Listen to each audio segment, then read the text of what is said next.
Take it on, Diana.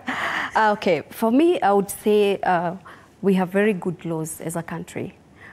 Protection Against Domestic Violence Act 2015 is one of the very good acts we have in this country.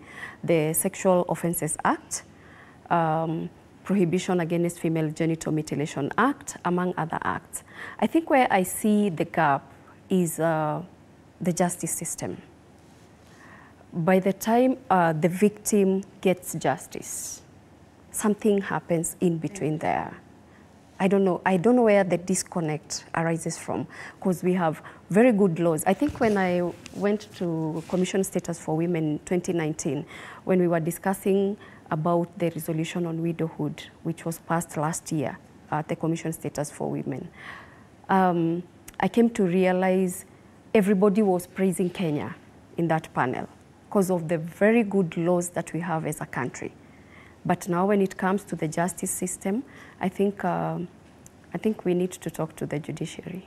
Something is wrong somewhere. But the laws are very good, but also I can still say they're working on something, because we've seen new courts for GBV since we got the new CJ. So I would say something is being worked on, but I think we need to raise our voices more and more. You know, the moment you keep quiet, you can never blame anyone. But the moment you continue raising your voice, you're going to see a change. So for me, I would applaud our country, I would applaud our members of parliament. We have very good laws, but now when the victim, the survivor goes to court, let them get justice according to what we have put on paper. Most definitely. Yeah. All right, Mr. Michael, I want to engage you on the numbers which I read before we took the break.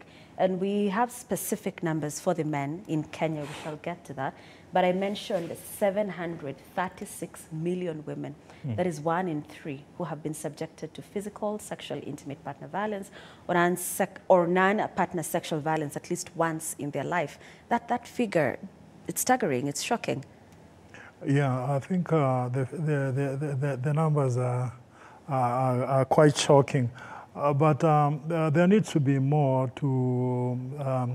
research to be done to actually identify men who are exposed to gender-based violence because of the reasons that sometimes they are unable to report whatever they are going through, so that the cases are not taken up or the numbers are not actually identified. The data that is there could be actually higher, but because the men who are experiencing or who are going through gender-based violence are not coming out to report because of so many issues that would prevent them even talking about it.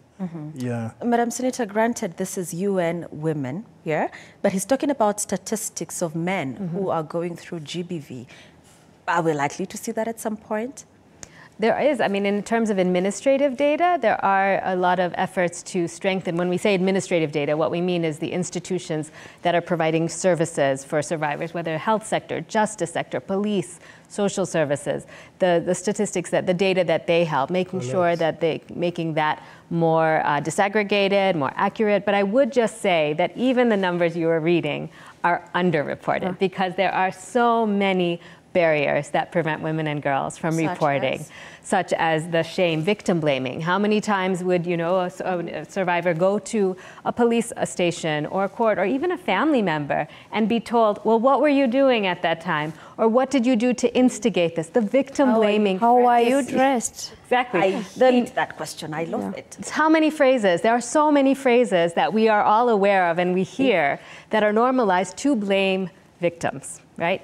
And so I think this is something that is a major barrier. On top of that, there's a lot of pressure to keep families together, to not be the one to disrupt, to create problems, to disclose information that could bring so-called shame on the family. So there's so many barriers. That's true. Financial barriers, time barriers. There's many, the cost, the length of time it takes to take a case through the process